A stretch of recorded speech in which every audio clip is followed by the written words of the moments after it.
Hello everyone, math filament YouTube channel में आपका बहुत बहुत स्वागत है। आज के क्लास में हम लोग पढ़ने जा रहे हैं क्लास 12th का हिस्ट्री का कुछ इम्पोर्टेंट ऑब्जेक्टिव सवाल। इससे पहले हमने आपको एक वीडियो में 10 सवालों की प्रैक्टिस कराया था जो पिछले साल एग्जाम में पूछे गए थे, है ना। उसी सिलसिला को आगे बढ़ाते हुए आज हम लोग 11 से सारे क्वेश्चन को करेंगे। देखिए दोस्तों, आपको ये ध्यान रखना है कि हम जो वीडियो आपको बता रहे हैं इसमें केवल 10 सवाल नहीं हैं। इस 10 सवालों में आप लगभग 50 सवाल या 60 सवालों के बराबर मान सकते हैं, क्योंकि हम जो भी क्वेश्चन पूछे गए हैं उस क्वेश्चन को तो बताएंगे ही, साथ ही साथ उस क्वेश्चन से रिलेटेड जितने भी कॉन्सेप्ट है और जो क्वेश्चन आगे आपके एग्जाम में पूछे जा सकते हैं उन सभी सवालों को हम डिस्कस करेंगे। तो बहुत ही इंपॉर्टेंट वीडियो होने वाला है, तो बिल्कुल ही बहुत ध्यान से देखने की ज़रूरत है इसको, ठीक है। और मुझे लग रहा है कि आप लोग इतिहास भी पढ़े भी होंगे, और पढ़े नहीं है तो हम लोग इस चैनल पे पूरा क्लास आपको कराएंगे, ठीक है ना। तो बस आपको बने रहना है अंतिम तक, ठीक है। वीडियो अच्छा लगता है तो लाइक भी करना है, ठीक है। तो शुरू करते हैं आज का क्लास, बहुत ही इंपॉर्टेंट क्लास है। देखिए, क्वेश्चन ये पूछा जा रहा है कि जजिया किससे लिया जाता था। जजिया क्या है? एक कर है। जजिया क्या है? एक कर है ना। ये एक कर है, ठीक है। तो जजिया किससे लिया जाता है? ऑप्शन है आपके पास, व्यापारियों से, बुद्धिजीवी से, सैनिकों से या जिम्मियों से। अब जरा आप ध्यान से समझिएगा, ठीक है ना। जजिया एक कर है। ये क्या है? एक कर है, ठीक है ना। अगर इस पार्टिकुलर सवाल की बात करें तो मैं तो आंसर बताऊंगा ही, लेकिन सबसे पहले आपको अपना ऑप्शन चुन लेना है, ठीक है। अब मेरी बातों को ध्यान से सुनिए, क्योंकि मेरी बातों से ही आपका सारा सवाल हल होगा। जजिया एक कर है जो ये लिया जाता था जिम्मियों से। किससे लिया जाता था? जिम्मियों से। तो अगर इस पार्टिकुलर सवाल का जवाब अगर मैं आपसे पूछूं तो क्या होगा, तो आप ये कह सकते हैं कि जिम्मियों से होगा। लेकिन एक बात बताइए, इस जजिया कर की बात अगर हम करें तो ध्यान से समझिएगा, जजिया आखिर है क्या। तो एक ये कर है, कैसा कर है? तो सुरक्षात्मक कर है। कैसा कर है ये? सुरक्षात्मक कर। मतलब ये होता है कि जो भी मुसलमान शासक होते थे, जो उस समय के मध्यकालीन भारत के मुसलमान शासक होते थे, वो सुरक्षा, जैसे आपकी सुरक्षा करने के लिए, प्रजा की सुरक्षा करने के लिए वो लोग जजिया कर को लागू करते थे। यानी जो लोग जजिया कर को देते थे उसको जिम्मिया कहते थे। क्या कहते थे? जिम्मिया। क्या कहते थे उसको? जिम्मिया कहते थे। यानी प्रजा हो गया या जो भी व्यक्ति हो गया, अगर वो जजिया कर दे रहा है तो उसको हम कहेंगे जिम्मिया। क्या कहेंगे उसको? जिम्मिया, ठीक है ना। तो जजिया कर क्या है? जजिया एक ऐसा कर था जो आप किसी को सुरक्षा के बदले, जैसे आप जी अगर मान लो मुसलमान शासक आपकी सुरक्षा कर रहे हैं, तो मुसलमान शासक सुरक्षा जो करेंगे उसके बदले वो जजिया कर लेते थे कि हाँ भाई आप जजिया कर दे दो, हम आपकी रक्षा करेंगे, ठीक है ना। तो गैर मुस्लिम प्रजा को जिम्मिया कहा जाता था। क्या कहा जाता था? गैर मुस्लिम प्रजा को जिम्मिया कहा जाता था, ठीक है। अब जरा ध्यान से समझिएगा, ठीक है। और थोड़ा यहाँ पे समझाते हैं आपको बढ़िया से। देखिए, जजिया गैर मुस्लिम प्रजा, इसको हम क्या कहते हैं? ध्यान से समझिएगा, गैर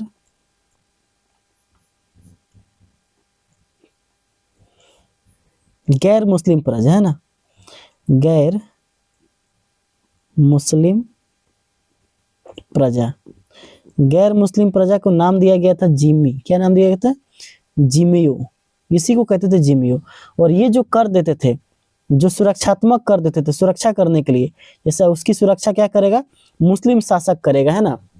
तो सुरक्षात्मक जो कर अब दिया जाता था उसको हम कहते थे जजिया कर। क्या कहते थे? जजिया कर, ठीक है ना। ये जो भी देता था वो गैर मुस्लिम प्रजा होती थी, है ना। और इसके बदले में आपको सैन्य सेवा से छूट मिलता था, है ना। और आपको अपने धर्म की पालन करने की सुरक्षा मिलती थी। जैसे मुस्लिम जब शासक हुआ करते थे तो वो लोग ज्यादा इस्लाम को बढ़ावा देते थे, है ना। लेकिन अगर आप जजिया कर दे रहे हैं तो आप अपने धर्म को बढ़ावा दे सकते हैं, यानी आपके धर्म की रक्षा करने की जिम्मेवारी मुस्लिम शासकों की है। भारत में सबसे पहले एक सवाल आपसे पूछा जाएगा कि भारत में सबसे पहले जजिया कर किसने लागू किया था। तो सबसे पहले जजिया कर लागू किया था, उसका नाम है मोहम्मद बिन तुगलक। शॉर्ट में लिखेंगे इसको MBT। क्या बोलेंगे उसको? MBT। यानी सबसे पहले जजिया कर लागू करने वाला शासक का नाम है मोहम्मद बिन तुगलक, ठीक है। और जरा बात ध्यान से समझिएगा, जजिया कर में कुछ लोगों को छूट भी दिया जाता था। मतलब कुछ ऐसे भी लोग थे जिनको जजिया कर नहीं दिया जाता था, वो भी हम पढ़ेंगे। एक बात याद रखिएगा, एक कश्मीर का शासक है, कश्मीर का शासक, कश्मीर का शासक जिसका नाम है जैन उल आबदीन, जैन उल आबदीन, इसका नाम है जैन उल आबदीन। तो जैन उल आबदीन को हम कश्मीर का अकबर कहते हैं। क्या कहते हैं इसको? कश्मीर का अकबर। तो आपसे ये भी सवाल पूछा सकता है कि कश्मीर का अकबर किसे कहते हैं? तो जैन उल आबदीन को। तो इसने जजिया कर को समाप्त किया था। कि क्या किया था इसने? जजिया जो कर था उसको ये समाप्त कर देता है। कौन? जैन उल आबदीन। ठीक है, ध्यान रखिएगा। अगर आपसे ये पूछा जाता है कि जजिया कर को अंतिम रूप से किसने समाप्त किया था, जजिया कर को अंतिम रूप से, तो जजिया कर को अंतिम रूप से समाप्त किया था जिसका नाम था आपको मोहम्मद शाह रंगीला। क्या नाम है उसका? मोहम्मद शाह रंगीला। इसको रंगीला बादशाह कहते हैं ना। ये ऑर्केस्ट्रा खूब देखते थे, इसलिए इसका नाम क्या था? रंगीला बादशाह। 1720 में ये जजिया कर को पूरी तरीका से समाप्त कर देता है। एक बात हमने आपसे अभी बताया कि जजिया कर में कुछ लोगों को छूट दी जाती थी। जजिया कर किन किन लोगों को छूट मिलती थी जजिया कर में? तो जजिया कर में छूट मिलती थी आपको सबसे पहला, अगर आप मान लो महिला है, क्या है, तो महिलाओं को जजिया कर नहीं देना है, महिला को छूट मिल जाएगी। बच्चों को भी जजिया कर नहीं देना है, महिला बच्चों को। अगर कोई मान लीजिए अपाहिज है, विकलांग है, अपाहिज या अंधा है ना, या क्या है, अंधा है, तो उसको भी जजिया कर नहीं देना है। जो भी ब्राह्मण होते थे, ब्राह्मणों को जजिया कर से अलग किया गया था ना, क्योंकि ये ब्राह्मणों को जजिया कर नहीं लिया जाता था। और जो भी साधु होते हैं या संत होते हैं, है ना, साधु संतों को जजिया कर से मुक्त कर दिया गया था। बात समझ में आ रहा है कि नहीं? और जो काफी अत्यंत गरीब है, एकदम अत्यंत गरीब, तो अत्यंत गरीबों को भी जजिया कर से मुक्त कर दिया गया था। तो आप ये याद रखिएगा कि जजिया कर में किन किन लोगों को शामिल नहीं किया गया था। इन लोगों को जजिया कर नहीं देना था। एक तो महिला और बच्चों को, दूसरा अपाहिज और अंधे को भी नहीं दिया जाता था, ब्राह्मणों को, साधु और संतों को जजिया कर नहीं दिया जाता था। ठीक है ना? जजिया कर जो था ब्राह्मणों को भी नहीं देना है, साधु और संतों को भी, अत्यंत गरीबों को भी नहीं देना है। ठीक है, तो यहाँ से हमने जो भी आपको समझाया बहुत ही इंपॉर्टेंट है, ध्यान से समझ लीजिए। जजिया कर को अंतिम रूप से किसने खत्म किया था? मोहम्मद शाह रंगीला ने 1720 में। कश्मीर का एक शासक है जिसको हम कहते हैं कश्मीर का अकबर, कश्मीर का वो अकबर कहा जाता है ना। तो एक बात ये भी याद रखिएगा, अकबर ने भी जजिया कर को समाप्त कर दिया था अपने शासनकाल के दौरान, जिसको हम कहते हैं जैन उल आबदीन। कश्मीर का अकबर का क्या नाम है? जैन उल आबदीन। इसने भी जजिया कर को क्या कर दिया था? समाप्त कर दिया था। ठीक है, जजिया कर कौन देता था भाई? तो गैर मुस्लिम प्रजा, यानी जो मुस्लिम नहीं है, जो मुसलमान इस्लाम धर्म को नहीं मानते हैं, उनको हम जिमियो कहते थे। जिमियो मतलब वो लोग हो गए जो जजिया कर को दे रहे हैं, जो इस कर को दे रहे हैं, उसको क्या कहते थे? जिमियो कहते थे। ठीक है, तो ये आपका था पहला सवाल का आंसर, जिसका हमने आपको बताया कि इसमें क्या ऑप्शन हो जाएगा? ऑप्शन नंबर डी, जिमियो। चलिए अगले सवाल को देखते हैं। अगला सवाल बहुत ही इंपॉर्टेंट सवाल है। अगला सवाल, दिल्ली नदी किस नदी के किनारे स्थित है? दिल्ली शहर किस नदी के किनारे स्थित है? बहुत ही इंपॉर्टेंट सवाल है, ये भी आपसे आपके एग्जाम में पूछा गया सवाल है ना। तो दिल्ली जो शहर है, ध्यान से समझने की जरूरत है, दिल्ली जो शहर है यमुना नदी के किनारे स्थित है। किसके नदी किनारे स्थित है? यमुना नदी के किनारे। यदि आपके ऑप्शन में यमुना दिखेगी तो मार देना है। यमुना जो नदी है ये गंगा की सहायक नदी है, गंगा की सहायक नदी, ये भी आप याद रखेंगे। गंगा की सहायक नदी कौन है? यमुना नदी। ठीक है, यमुना नदी जो है गंगा की सहायक नदी है। एक शहर का नाम आप याद रखिएगा, पुरानी दिल्ली। क्या नाम है उसको?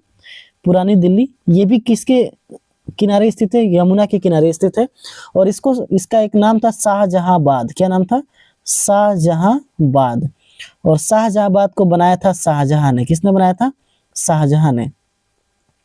शाहजहां ने बनाया था, शाहजहां शहर को बसाया था, जिसको अभी के वर्तमान समय में हम उसको पुरानी दिल्ली के नाम से जानते हैं। ठीक है, अगला सवाल देख लेते हैं ना। कबीर किसके शिष्य थे? कबीर, ऑप्शन है रामानुज के, नानक के, रामानंद के या श्रीरंगम के। ठीक है ना, तो कबीर किसके शिष्य हैं? अब जरा इसको देख लेते हैं। चलिए, कबीर किसके शिष्य हैं? तो आप अपने ऑप्शन को बताइए पहले। देखिए अब मैं आपको बता रहा हूँ, ध्यान से समझिएगा, ध्यान से, बहुत ही ध्यान से ना। अगर आप ध्यान नहीं देंगे तो गड़बड़ हो जाएगा। कबीर जो शिष्य थे, कबीर को अगर हम ध्यान से देखे थे तो कबीर का जो शिष्य थे वो रामानंद के शिष्य थे। किसके शिष्य थे? रामानंद के। तो आपको ऑप्शन में क्या चुनना पड़ेगा? रामानंद को चुनना पड़ेगा। अब एक ध्यान से समझिएगा, रामानंद जो है ये भक्ति आंदोलन उत्तर भारत में, कहाँ पे? उत्तर भारत में ये भक्ति आंदोलन लाने का श्रेय इन्हीं को जाता है। भक्ति आंदोलन को लाने का श्रेय किसको जाता है? आंदोलन को अच्छा से लिखते हैं भाई, है ना, आंदोलन। तो उत्तर भारत में भक्ति आंदोलन लाने का श्रेय किसको जाता है? तो रामानंद जी को जाता है। किसको जाता है? रामानंद जी को जाता है ना। तो रामानंद के कितने शिष्य थे? 12 शिष्य, और 12 शिष्यों में से एक थे कौन? कबीर। कौन थे? कबीर। ठीक है। कबीर की एक रचना है जिसको नाम आपको याद रखना पड़ेगा। इनकी रचना का नाम है, रचना इनका क्या है? उसका नाम है बीजक। क्या नाम है? बीजक। तो अगर आपसे पूछेगा बीजक किसके द्वारा लिखी गई है, तो कबीर के द्वारा लिखी गई है।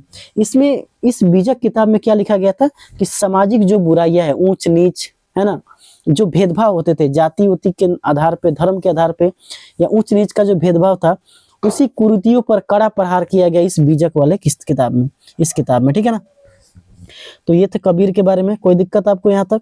हमें लगता है नहीं होना चाहिए। ठीक है ना, होना भी नहीं चाहिए। अगला सवाल देखते हैं। अगला सवाल बहुत ही इंपॉर्टेंट क्या है? अगला सवाल आप देखिएगा। भारत में रेल की शुरुआत हुई थी। ऑप्शन है 1753 में, 1973 में, 1853 में, या इनमें से कोई नहीं। तो आप ध्यान से समझिएगा दोस्तों, बहुत ही ध्यान से, है ना। आप अपने ऑप्शन को चुन लीजिए। पहले ऑप्शन को चुन लीजिए। देखिए, अगर आप बहुत ही ध्यान से देखेंगे तो जो भारत में रेलवे की शुरुआत की अगर हम बात करें तो 1853 में हुआ था। कब हुआ था? 1853 में। अब आपको डेट एग्जैक्ट याद रखना, 16 अप्रैल। याद रखिएगा, मेरे साथ बोलिए, 16 अप्रैल 1853। कब याद हुआ था? 16 अप्रैल 1853 को। अब ये आपसे क्वेश्चन पूछता है कि किन स्टेशनों के बीच चलाया गया था। तो बम्बई से थाने के बीच, है ना। लगभग दूरी की बात करें तो हम 34 किलोमीटर की दूरी तय की गई थी। कितनी दूरी तय की थी? 34 किलोमीटर की दूरी तय की गई थी। कोई दिक्कत है यहाँ तक? तो अगर आपसे पूछता है कोई कि भारत में रेलवे की शुरुआत कब हुई थी, तो 16 अप्रैल 1853 में। ठीक है ना। अगर आपसे कोई पूछता है कि बम्बई से किन स्टेशनों के बीच चलाई गई थी, तो बम्बई से थाने के बीच। अगर आपसे कोई पूछता है कि कितने किलोमीटर, तो 34 किलोमीटर। आगे बढ़िए, अगला सवाल देख लेते हैं। महात्मा गांधी की आत्मकथा किस भाषा में है? ऑप्शन है अंग्रेजी भाषा में, गुजराती भाषा में, हिंदी भाषा में, या बांग्ला भाषा में। ठीक है। तो बड़ा ही इंपॉर्टेंट सवाल है, ध्यान से समझिएगा। देखिए, अगर हम महात्मा गांधी जी की बात करें तो महात्मा गांधी की किताब का नाम है, आत्मकथा का जो नाम है उसको आपको याद रख लेना है। उस किताब का नाम है my experiment with truth. My experiment with truth, यानी सत्य के साथ मेरे प्रयोग। हिंदी में क्या बोलेंगे? सत्य के साथ मेरे प्रयोग। सत्य के साथ मेरे प्रयोग, ये इनकी किताब है। और ये जो किताब लिखी गई थी, सत्य के साथ मेरे प्रयोग, ये लिखा गया था आपको, है ना, गुजराती में। किसमें लिखा गया था? गुजराती में लिखा गया था। सत्य के साथ मेरे प्रयोग, ये बुक लिखा गया था किसमें? गुजराती में। क्योंकि गुजरात के हैं महात्मा गांधी, तो गुजराती में लिखे थे। अब ये जो किताब है इसका इंग्लिश अनुवाद, है ना, ये इस किताब का अंग्रेजी अनुवाद की बात करें हम, अंग्रेजी अनुवाद, तो अंग्रेजी अनुवाद किसने किया था, ये आपसे क्वेश्चन पूछा जा सकता है। तो इस किताब का अंग्रेजी अनुवाद किया था महादेव देसाई ने। किसने किया था? महादेव देसाई ने। तो अगर आपसे कोई पूछता है कि सत्य के साथ मेरे प्रयोग किसकी आत्मकथा है, तो महात्मा गांधी की है। किस भाषा में लिखा थे उन्होंने? गुजराती में। इंग्लिश में अनुवाद किसने किया था? तो महादेव देसाई ने, है ना, याद रहेगा। ये किताब जो लिखा था गांधी जी ने, इसको यरवदा जेल में लिखा था। यरवदा जेल में। कब लिखा? कहाँ लिखा था? यरवदा जेल में जब थे ना गांधी जी, तब इस किताब को लिखे थे, सत्य के साथ मेरे प्रयोग। अगला सवाल, अब ये बड़ा इंपॉर्टेंट सवाल है, बहुत ही डिटेल से समझाऊंगा, मजा आ जाएगा आपको, है ना। देखिए भाई, समझिए ध्यान से। बंगाल के विभाजन की घोषणा कब की गई थी, है ना। कलम चेंज करते हैं, थोड़ा मजा है। देखिए, चलिए देखिए, ऑप्शन है 1905, 1906, 1911, 1914। बंगाल विभाजन की घोषणा की बात करते हैं तो देखिए ऑप्शन आप पहले चुन लीजिए। अगर आप 1905 आपने ऑप्शन चुना है तो आपने एकदम करेक्ट ऑप्शन को चुना है, ठीक है ना। आइए जरा समझ लेते हैं इसको, कहानी क्या है इसके पीछे की। देखिए भाई साहब ध्यान समझिएगा, जो बंगाल विभाजन के समय अगर आपसे कोई पूछता है कि उस समय कौन था, तो लॉर्ड कर्जन था। कौन था? Lord Curzon. क्या नाम था उसका? Lord Curzon. तो ये भी आपसे क्वेश्चन पूछा सकता है कि बंगाल विभाजन के समय कौन था, कौन वायसराय था या कौन गवर्नर जनरल था, तो क्या उसका नाम हो जाएगा? Lord Curzon. कौन था उस समय? लॉर्ड कर्जन, ठीक है। ये उस समय क्या था? वायसराय था। चलिए ठीक है, अब आइए समझ लेते हैं और चीज। लॉर्ड कर्जन जो था ये बड़ा खचड़ा वायसराय था, है ना। इसने क्या किया, इसने बोला कि बंगाल को बांटना पड़ेगा, है ना। बंगाल जो था, जैसे ये मान लेते हैं बंगाल है, तो बंगाल में दो चीजें खासियत थी। ये खासियत ये था कि एक एरिया जो पड़ता था इसको हम कहते थे पूर्वी बंगाल। क्या कहते थे? पूर्वी बंगाल। ये आपका पूर्वी बंगाल है, ठीक है ना। और ये वाला जो एरिया है, और ये वाला जो एरिया है इसको हम कहते थे पश्चिमी बंगाल। क्या कहते थे? पश्चिमी बंगाल। अब बंगाल दो भागों में इन्होंने बांट दिया। पूरा पहले बंगाल देखिए यहाँ ही हुआ करता था, अब बंगाल को बांटा और ये सब दो भागों में बांट दिया। बोला कि एक भाग रहेगा पूर्वी बंगाल और एक भाग रहेगा पश्चिमी बंगाल। इन्होंने क्या रीजन दिया? रीजन इन्होंने ये दिया, इन्होंने बोला कि यार बंगाल बहुत बड़ा है, हमको न प्रशासनिक दृष्टिकोण से हम बंगाल को संभाल नहीं पा रहे हैं, है ना। इन्होंने बोला कि बंगाल की आबादी ज्यादा है, प्रशासन बढ़िया से नहीं चल रहा है, तो इन्होंने बोला कि हम इसको बांट देंगे। और बांटा भी कैसे इन्होंने, देखिए ध्यान से। पूर्वी बंगाल में ज्यादातर हिंदू थे। क्या थे? हिंदू थे, मुस्लिम थे। पूर्वी बंगाल में क्या थे? पूर्वी बंगाल में आपके देखिए, पूर्वी बंगाल में पूरा का पूरा मुस्लिम थे, है ना। पूर्वी बंगाल में मुस्लिम, यहाँ पे हिंदू, है ना। इन्होंने बोला कि हम बंगाल को बांट रहे हैं, लेकिन देखिए कितना मतलब कि क्या बोला जाए उसको, मुस्लिम यहाँ पे ज्यादा, यहाँ पे हिंदू ज्यादा। तो इन्होंने ये सोच के बांटा कि हम हिंदू मुसलमानों को धर्म के नाम पे बांट देंगे, है ना। और आज की सरकारें भी तो यही कर रही है ना, हमको धर्म के नाम पे बांटती है। सेम चीज अंग्रेजों ने वही काम किया। इन्होंने हिंदू और मुस्लिम के नाम पे दो बंगाल को दो भागों में बांट दिया। बोला कि हम यहाँ पे प्रशासन ठीक से नहीं चला पा रहे हैं, हमको बड़ा दिक्कत हो रहा है। लेकिन यहाँ के जो नेता थे, जो राष्ट्रवादी नेता थे, जो एकदम राष्ट्र के प्रति समर्पित नेता थे, उनको पता था कि बंगाल को किस लिए बांटा गया है। बंगाल में क्योंकि उस समय क्रांति बढ़ रहा था, जितने भी क्रांतिकारी उठ रहे थे सारे के सारे लोग कहाँ से थे? बंगाल से थे। वो लोग क्रांति ला सकते थे अपने, वो अंग्रेजों को भगा सकते थे अपने देश से। तो इन्होंने सोचा कि बंगाल को बांट ही दो। जब बंगाल को इन्होंने बांटा तो ये इन्होंने कारण दिया कि हम प्रशासनिक व्यवस्था ठीक से चला नहीं पा रहे हैं, बंगाल को बांट देंगे। तो लॉर्ड कर्जन ने क्या किया? लॉर्ड कर्जन ने 20 अगस्त, डेट याद रखिएगा, 20 अगस्त, कलम चेंज करते हैं, 20 अगस्त 1905 को, 20 अगस्त 1905 को इसने बोला कि हम बंगाल को बांटेंगे। बंगाल विभाजन की आधिकारिक घोषणा कर दिया। क्या कर दिया? बंगाल विभाजन की घोषणा कर दिया। बोला कि बंगाल बांटेंगे, अब हम घोषणा कर दिया। बवाल मच गया पूरा बंगाल में, है ना। बोला कि हम बंगाल विभाजन को बांटने जा रहे हैं, ये हमारा ऑफिशियल घोषणा है कि हम बंगाल को बांटेंगे। अब पूरा का पूरा बंगाल में, क्योंकि हमारे यहाँ राष्ट्रवादी जितने भी नेता थे सारे के सारे बंगाल से ही थे, उन्होंने बोला कि हम इस बंगाल विभाजन का विरोध करते हैं, हम लोग बंगाल को नहीं बांटने देंगे। और इसी एवज में 7 अगस्त, डेट याद रखिएगा, 7 अगस्त 1905, ये डेट बहुत इंपॉर्टेंट है। 7 अगस्त 1905 को कलकत्ता के टाउन हॉल में 2 आंदोलन चलाया गया, स्वदेशी और बहिष्कार। स्वदेशी और बहिष्कार कहाँ ये शुरू हुआ? कलकत्ता के टाउन हॉल में। और इन्होंने बोला ये कि हम स्वदेशी और बहिष्कार आंदोलन चलाएंगे। इन्होंने बोला कि हम जितने भी हमारे देश की बनी हुई चीजें हैं, जितने भी हमारे देश की बनी हुई जो भी सामान है, हम उसी का प्रयोग करेंगे। अंग्रेजों के द्वारा बनाए गए किसी भी सामान का, किसी भी चीजों का हम प्रयोग नहीं करेंगे। उनके द्वारा अगर शिक्षा दी जा रही है तो शिक्षा को हम ग्रहण नहीं करेंगे। उनके द्वारा अगर कोई सामान बेचा जा रहा है तो उसको हम नहीं खरीदेंगे। उनके वस्त्रों को जलाएंगे, महिलाएं शराब के दुकानों पर धरना करेंगी। यानी पूरा का पूरा अंग्रेजों के खिलाफ हम बड़ी से बड़ी प्रदर्शनी हुई। अंग्रेजों की जितने भी सामान थे सबको जलाया गया, कपड़ों को जलाया गया, उसके वस्तुओं को जलाया गया 7 अगस्त 1905 को। ठीक है, बात समझ में आ गया यहाँ तक। तो ये प्रस्ताव पारित किया गया, स्वदेशी और बहिष्कार। लेकिन इसी दिन और रविंद्रनाथ के द्वारा रक्षाबंधन मनाया गया। रक्षाबंधन, एक लोगों ने एक दूसरे को हाथ पे कलाई पे राखी बांधा, बोला कि हम सब एक है। हिंदू मुस्लिम, हिंदुओं ने मुस्लिमों के हाथ पे राखी बांधा, मुस्लिम ने हिंदुओं के हाथ पे राखी बांधा, और ये संदेश दिया कि हम एक हैं, हमको अलग नहीं किया जा सकता है। अगर तुम अंग्रेजों, तुम चाहते हो कि हमको धर्म के नाम पे बांट दोगे तो हम नहीं बटेने वाले हैं, ठीक है ना। बात समझ में आ रहा है कि नहीं। इस तरह का यहाँ पे बहुत अच्छा जन एकता दिवस मनाया गया। लोगों ने जन एकता दिवस मनाया, हमको दिखाया कि हम एकजुट हैं, हम एक हैं।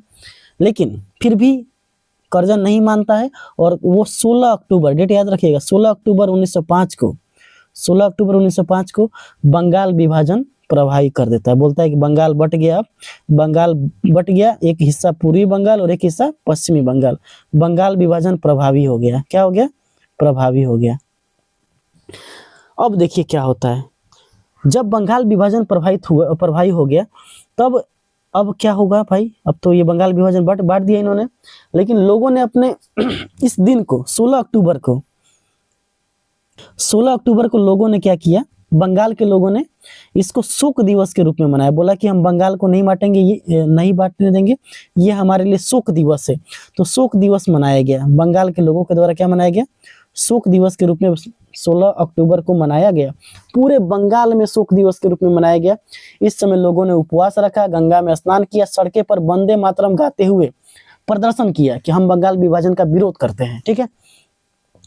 आगे 1906 में होता क्या है भाई, 1906 में ये हुआ कि 1906 में ढाका एक जगह है, ढाका में मुस्लिम लीग की स्थापना हो गई। किसकी स्थापना हो गई? मुस्लिम लीग की स्थापना। याद रखेंगे, ये सब बहुत इंपॉर्टेंट पॉइंट है। 1906 में ढाका में किसकी स्थापना होती है? मुस्लिम लीग की स्थापना होती है। बात समझ में आ रहा है। अब क्या होता है भाई, अब हुआ ये कि जब इस तरह देखा गया तो अंग्रेज भी तंग आ गए, है ना। और एक और इन्होंने क्या किया, 1906 में कांग्रेस का अधिवेशन होता है। किसका अधिवेशन होता है? कांग्रेस का अधिवेशन, कांग्रेस का अधिवेशन। तो 1906 के कांग्रेस के अधिवेशन में इन्होंने क्या किया, इन्होंने बोला कि स्वराज की मांग किया। किसकी मांग किया? स्वराज की मांग। बोला कि हम अपना राज चाहते हैं, हमको अंग्रेजों का राज नहीं चाहिए, हम अपना मांग चाहते हैं। स्वराज की मांग इन्होंने किया। किसमें? 1906 के अधिवेशन में।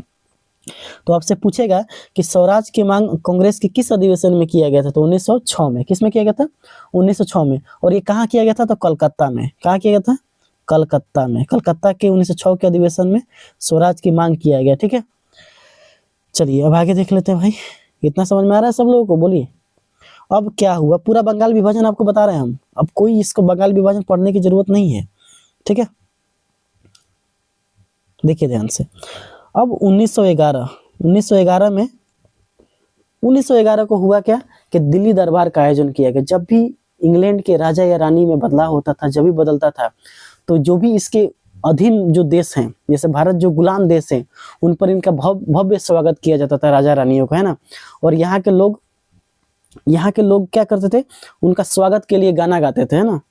तो हुआ ये कि दिल्ली दरबार का आयोजन किया गया। कहाँ किया गया? 1911 में दिल्ली दरबार का आयोजन किया जाता है 1911 में। और काफी भयानक विद्रोह देखा गया इसके दौरान। इसी समय बंगाल विभाजन को रद्द कर दिया जाता है। बंगाल विभाजन रद्द 1911 में क्या हो गया? बंगाल विभाजन रद्द हो जाता है। एक और बात आप याद रखेंगे, इसी बंगाल विभाजन 1911 के डेट में इसी समय हुआ क्या कि कलकत्ता से राजधानी दिल्ली को बनाया गया। कलकत्ता पहले राजधानी कहाँ थी? कलकत्ता थी, है ना। तो राजधानी को कर दिया गया कलकत्ता से दिल्ली। बोला कि अब कलकत्ता राजधानी नहीं रहेगा, अब कहाँ रहेगी राजधानी? दिल्ली रहेगी। और क्या हुआ, इसी समय बंगाल से बिहार को अलग कर दिया गया। बंगाल से किसको अलग कर दिया गया? बिहार को। 1911 में ही 1911 में ही बंगाल को बिहार से अलग कर दिया गया। यानी बंगाल और बिहार अब अलग अलग हो गया ना, बिहार अलग अलग। तो ये इतना बात आपको समझ में रखना है, बहुत ही इंपॉर्टेंट बात बताए हैं, बहुत ही ध्यान से समझ लीजिए। एक बार रिकॉल करेंगे बस लास्ट। बंगाल विभाजन की घोषणा होती है लॉर्ड कर्जन के द्वारा। लॉर्ड कर्जन ने बोला कि हम प्रशासनिक व्यवस्था के आधार पर बंगाल पे शासन करने में हमें बहुत समस्या हो रही है, क्योंकि इसकी आबादी ज़्यादा है। और बंगाल को ऐसे बांटा गया जहाँ पे मुस्लिमों की आबादी ज़्यादा और हिंदुओं की आबादी ज़्यादा। इस बांटने का तरीका को देखकर ये लगा कि ये लोग धर्म के नाम पे बांटना चाहते हैं, ठीक है ना। 20 अगस्त 1905 को बंगाल विभाजन की घोषणा की जाती है और 7 अगस्त 1905 को स्वदेश कलकत्ता के टाउन हॉल में स्वदेशी और बहिष्कार आंदोलन का प्रस्ताव रखा जाता है। 16 अक्टूबर 1905 को बंगाल विभाजन प्रभावी हो जाता है और इसी दिन पूरे बंगाल में शोक दिवस के रूप में मनाया जाता है। 1906 को ढाका में मुस्लिम लीग की स्थापना होती है और 1906 के कलकत्ता के कांग्रेस के अधिवेशन में स्वराज की मांग की जाती है कि स्वराज हमारा जन्मसिद्ध अधिकार है, हम लेके रहेंगे, ठीक है। और 1911 में दिल्ली दरबार का आयोजन किया जाता है और दिल्ली दरबार का आयोजन किया जाता है उसमें क्या क्या प्रस्ताव रखा जाता है कि दिल्ली दरबार में बंगाल विभाजन पहले हटाओ या रद्द करो इसको, राजधानी कलकत्ता से दिल्ली को बनाओ और बंगाल को बिहार से अलग कर दो, बिहार बंगाल से अलग हो जाएगा। तो ये था आपका पूरा का पूरा बंगाल विभाजन, ठीक है। अगला क्वेश्चन देखिए, भारतीय राष्ट्रीय कांग्रेस के संस्थापक कौन थे? ए हुयूम, रानी लक्ष्मीबाई, गांधी जी या नेहरू जी? चलिए पहले अपने ऑप्शन को चुनिए, है ना, फिर हम बताते हैं आपको, ठीक है। देखिए भाई, भारतीय राष्ट्रीय कांग्रेस है ना, भारतीय राष्ट्रीय कांग्रेस की अगर हम बात करें तो भारतीय राष्ट्रीय कांग्रेस, ये कांग्रेस का अधिवेशन क्यों होता था? देखिए, प्रत्येक दिसंबर के महीने में, अंतिम दिसंबर के महीने में जितने भी भारत के नेता थे वो एक मीटिंग बुलाते थे कि हमारे देश में अगर अपने देश के लोग, भारत के लोगों के लिए हमने क्या क्या योजनाएं बनानी है, क्योंकि एक मंच चाहिए था ना। मान के चलिए कि आपको लड़ाई लड़नी है तो आपको एक संगठन की जरूरत होगी कि नहीं होगी, कि आप ऐसे ही मान लीजिए लड़ाई शुरू करेंगे, अगर संगठन नहीं रहेगा, मान लो अगर देश में अंग्रेजों के खिलाफ आह्वान करना है कि अब हमको मतलब आंदोलन शुरू करना है, तो एक संगठन होना चाहिए ना, जहाँ से हम एक जगह से, एक मंच से बोल सकें कि हमें अब हम क्या कहते हैं, हमको आज़ादी, यहाँ पे भारत में अंग्रेजों से आज़ादी चाहिए। तो इस तरह का संगठन बनाया गया भारतीय राष्ट्रीय कांग्रेस, है ना। कांग्रेस का मतलब होता है लोगों का समूह। कांग्रेस का मतलब क्या होता है? लोगों का समूह, है ना। कांग्रेस का मतलब होता है लोगों का समूह होता है। ये कांग्रेस शब्द उत्तरी अमेरिका से लिया गया है, ठीक है ना। पहले भारतीय राष्ट्रीय संघ नाम था, बाद में दादा भाई नौरोजी के प्रस्ताव पे इसको भारतीय राष्ट्रीय कांग्रेस रख दिया गया। इतना बात आप याद रखिएगा, ठीक है। भारतीय राष्ट्रीय कांग्रेस के संस्थापक के नाम में ए हुयूम को माना जाता है। किसको माना जाता है? ए हुयूम, ध्यान रखिएगा ये बात, है ना। ए हुयूम जो है वो भारतीय राष्ट्रीय कांग्रेस के संस्थापक था। ध्यान से समझिएगा, अगर आपको थोड़ा सा मैप के माध्यम से मैं समझाने की कोशिश करूं, ये आपका भारत है, ठीक है, ये भारत है। जब ए हुयूम पूरा भारत का भ्रमण करता है तो उसने देखा कि अरे यार, भारत के प्रत्येक जगह पे, हर एक जगह पे, यानी ऐसा कोई भी जगह भारत का नहीं है जहाँ पे अंग्रेजों के खिलाफ षड्यंत्र न रचा जा रहा हो, अंग्रेजों को भगाने की योजना न बनाई जा रही हो। इसने देखा कि लोगों को भारत के प्रति राष्ट्रवादी भावना जागृत हो रही है। बोला कि अगर ये भावना अगर भारतीयों में जागृत हो गई तो फिर अंग्रेजों को यहाँ रुक नहीं पाएगा, अंग्रेज को भागना ही पड़ेगा। इसीलिए इसने क्या बोला कि हम क्यों ना एक ऐसा संगठन बना दे जहाँ सभी भारत के लोग एक जगह आकर एकजुट होकर अपना बात रखेंगे, और अगर हमको तोड़ना भी होगा तो इस संघ को तोड़ देंगे तो आराम से भारत में एकजुटता खत्म हो जाएगी। ये हुयूम का ये सोच था, ठीक है ना। वो चाहता था कि संघ बन जाएगा तो हम संघ को तोड़ने में आसान होगा, जबकि भारत के विभिन्न जगहों पे तोड़ना हमको कठिन हो जाएगा, क्योंकि इससे पहले 1857 की क्रांति में ये लोग ये बात समझ चुके थे कि बड़ा समस्या है ना। तो इसीलिए इन्होंने ये तरीका अपनाया। बात समझ रहा है ना। तो अब देखिएगा जरा ध्यान से, तो भारतीय राष्ट्रीय कांग्रेस के संस्थापक ए हुयूम, इसने क्या किया? कांग्रेस की स्थापना कर दी है, ठीक है ना। बोला कि अब जहां भी करना है आप करो। इसका पूरा नाम है Allan Octavian Hume, Allan Octavian Hume, ठीक है, इसका पूरा नाम है, ठीक है ना। ये एक रिटायर्ड ब्रिटिश अधिकारी था, ठीक है ना। कांग्रेस, एक और बात आप थोड़ा सा समझ जाइएगा, यहाँ पे समझा दे रहा हूँ थोड़ा सा।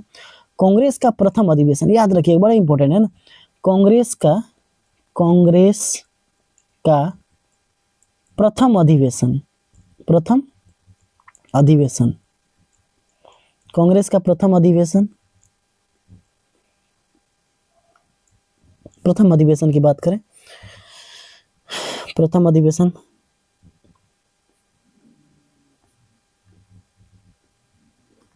देखिए ध्यान से, अच्छे से लिखते हैं। प्रथम अधिवेशन, कांग्रेस का प्रथम अधिवेशन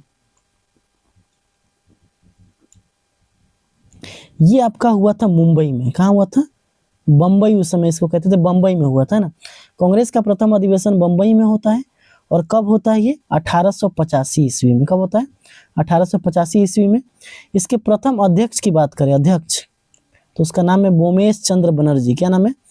व्योमेश चंद्र बनर्जी, ये इसके प्रथम अध्यक्ष थे, ठीक है ना। और एक्चुअली में दिक्कत ये था कि ये अधिवेशन पहले मुंबई में होना था, पूना में होने वाला था, है ना। तो पूना में ना होकर ये, पूना में क्या हो गया था, प्लेग, एक प्लेग की बीमारी है, फैल गया था। तो पूना से कहाँ कर दिया गया? बम्बई, है ना। तो बम्बई में कर दिया गया। इसी में दादा भाई नौरोजी के प्रस्ताव के आधार पे भारतीय राष्ट्रीय संघ का नाम बदल के भारतीय राष्ट्रीय कांग्रेस कर दिया गया था, ठीक है। आगे बढ़ा जाए, चलिए आगे बढ़ते हैं। भारत किस वर्ष गणतंत्र हुआ था? ऑप्शन है 1947, 1950, 1952 या 1957, ठीक है। तो बताइए आप, पहला ऑप्शन चुनिए आप। चलिए चुन लिया होगा आपने। अब जरा ध्यान से समझिएगा, ध्यान से, ठीक है। हमें आज़ादी जो मिलती है अंग्रेजों से, भारत को आज़ादी मिलती है 15 अगस्त 1947 को मिलती है। कब मिलती है? 1947 को। इस समय हम भारत आज़ाद हो गया था। क्या हो गया था? आज़ाद। क्या, किससे आज़ाद हुआ था? अंग्रेजों से आज़ाद हुआ था। लेकिन गणतंत्र होने का मतलब ये होता है कि हमारा जो मतलब कि देश का जो कहने का मतलब है, देश का जो नेता होगा, जैसे राष्ट्रपति जो होगा, राष्ट्रपति उस समय वंशानुगत ना होना चाहिए, मतलब चुन के आना चाहिए। तो इसी समय 26 जनवरी, डेट याद रखेंगे, 26 जनवरी 1950 को भारत गणतंत्र हुआ था। क्या हुआ था? गणतंत्र हुआ था 26 जनवरी 1950 को। तो ऑप्शन की बात करें तो यहाँ पे क्या हो जाएगा? 1950। अब जरा एक और बात समझिए, भारत गणतंत्र होता है और भारत गणतंत्र हो जाता है ना, गणतंत्र आज़ाद कब हुआ था? 15 अगस्त 1947 को। लेकिन गणतंत्र कब हुआ था? 26 जनवरी 1905 को। गणतंत्र होने का मतलब क्या है कि हम इस समय अपने राष्ट्रपति को चुनते हैं ना। और हमारा प्रथम राष्ट्रपति कौन बना था? जीरादेई कराने वाले हमारे महान नेता, जिसका नाम है डॉक्टर राजेंद्र प्रसाद। क्या नाम है? डॉक्टर राजेंद्र प्रसाद। ये हमारे प्रथम राष्ट्रपति थे, ठीक है। तो इसीलिए हम 26 जनवरी को क्या मनाते हैं? गणतंत्र दिवस मनाते हैं। 26 जनवरी को क्या मनाते हैं? गणतंत्र दिवस आने भी वाला है। घोड़े की हड्डियों के साक्ष्य कहाँ से मिले थे? घोड़े की हड्डियों के साक्ष्य कहाँ से मिले थे? बड़ा इंपॉर्टेंट सवाल है। ऑप्शन है लोथल, कालीबंगा, सुरकोटदा या इनमें से कोई नहीं, ठीक है। तो देखिए भाई, बहुत इंपॉर्टेंट सवाल है, लेकिन ध्यान समझिएगा ना। घोड़े के जो साक्ष्य मिले हैं आपको, सुरकोटदा से मिले हैं। कहाँ से मिले हैं? सुरकोटदा से। अब ये सुरकोटदा कहाँ पड़ता है? गुजरात में। कहाँ पड़ता है? गुजरात के कच्छ में। गुजरात के कच्छ में ये सुरकोटदा पड़ता है। यहीं से सबसे पहले घोड़े के साक्ष्य, माने हड़प्पा सभ्यता में घोड़े के साक्ष्य मिले हैं, ठीक है ना, सुरकोटदा से। याद रहेगा आप लोगों को। चलिए अगला देखिए, अगला क्वेश्चन क्या है और अंतिम सवाल होगा। सर्वाधिक प्राचीन स्मृति ग्रंथ कौन है? नारद स्मृति, याज्ञवल्क्य, मनु स्मृति, गौतम स्मृति। अब देखो भाई, कभी कभी ना आपसे पूछता है कि स्मृतियों का नाम लिखे, तो देखो 4 नाम तो ऐसे ही मिल जाएगा आपको, है ना। खैर ये लघु उत्तरीय का सवाल है। इसमें देखिए, अब इसमें क्या ऑप्शन होगा? अगर हम ध्यान से देखें इसमें, तो सबसे प्राचीन स्मृति ग्रंथ जिसका नाम है मनु स्मृति। क्या नाम है उसका? मनु स्मृति, है ना। तो मनु स्मृति सबसे प्राचीन ग्रंथ है ना। इसकी रचना जो की गई थी शुंग काल के दौरान की गई थी। कब की थी? शुंग काल के दौरान। शुंग काल की स्थापना किसने किया था? पुष्यमित्र शुंग। पुष्यमित्र शुंग ने शुंग वंश की स्थापना किया था। ये सबसे प्राचीन ग्रंथ है जिसमें सामाजिक व्यवस्था, रीति रिवाजों और कानूनों का संकलन है। सबसे प्रथम कानून की किताब कौन है? मनुस्मृति। लेकिन इसमें इस जो किताब है, इसमें जो नीची जाति के लोग हैं ना, जो शूद्र हैं, जैसे 4 वर्णों में मनुष्य को बांटा गया था, ब्राह्मण, क्षत्रिय, वैश्य और शूद्र।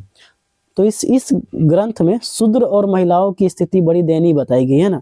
शूद्रों को काफी हीन भावना से देखा जाता था और महिलाओं को भी। खैर वो अलग बात है, हम लोग पढ़ेंगे बढ़िया से। अभी के लिए हमारा ऑप्शन क्या हो जाएगा? मनुस्मृति। तो उम्मीद है आपको वीडियो अच्छा लगा होगा, तो लाइक कीजिए और शेयर भी जरूर कीजिए, ठीक है। मिलेंगे अगले वीडियो में, तब तक के लिए जय हिंद।